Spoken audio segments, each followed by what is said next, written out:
একদিন শাশুড়ি মা আমার চুল বেঁধে দিচ্ছিল, তাই শাশুড়িকে বললাম, আপনি তো ঠিক আমার মায়ের মতো। উনি আমার পর খুব রাগ করলেন, করে আমার সঙ্গে 2 দিন কথা বললেন না।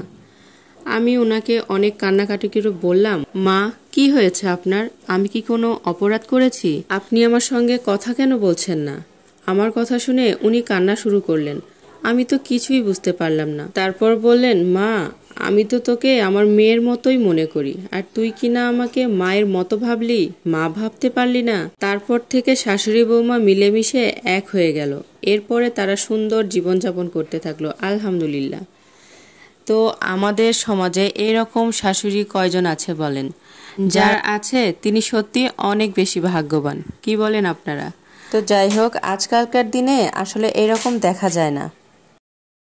তো এরকম কিন্তু এখনো অনেক আছে।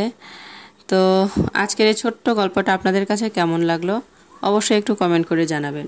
আর আজকে এখানে আমি আলু দিয়ে পাকোড়া বানাবো। এই জন্য আমি প্রথমে আলুগুলাকে চিকন চিকন করে কেটে নিয়েছি, নিয়ে পানি দিয়ে সুন্দর করে ওয়াশ করে নিয়েছি। নিয়ে তারপরে এর মধ্যে সব রকম মশলাপাতি দিয়েছি, লবণ ঝাল সব কিছু দিয়েছি। দিয়ে তারপরে সুন্দর করে হাত দিয়ে মেখে নিয়েছি। এরপরে আমি এখানে চালের আটা দিয়েছি, আপনারা ময়দাও দিতে পারেন। তারপরে এমনিতে যে আটা পাওয়া যায় সেটাও দিতে পারেন, চাইলে কর্নফ্লাওয়ার দেওয়া যাবে। তো যাই হোক, আমি চালের আটা দিয়েছি, দিয়ে সুন্দর করে মেখে নিয়েছি। নিয়ে আমি এই তো কড়াইয়ে দেখছেন একটা একটা করে দিয়ে ভেজে নিব, খুব সুন্দর ক্রিস্পি করে ভেজে নিব।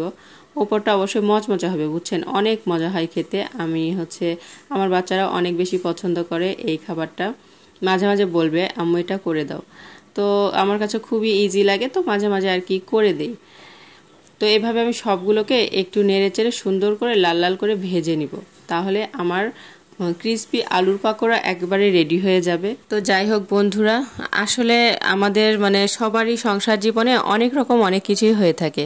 তাই আমি আমার যেটা মনে হয় আর কি, যে একটা মেয়ে তার শ্বশুরবাড়িকে সবসময় আপন করে নেওয়া উচিত, এবং শ্বশুরবাড়ির লোকজনের উচিত যে সেই মেয়েটাকে তাদের নিজের মতো করে নিজের কাছে রাখা উচিত, তাদেরকে একটু ভালোবাসা যত্ন দেওয়া উচিত, একে অপরের পরিপূরক হয়ে ওঠা উচিত। তাহলেই দেখা যাবে যে সংসার জীবনটা অনেক বেশি সুখের আর সুন্দর হয়ে যাবে, তাই না?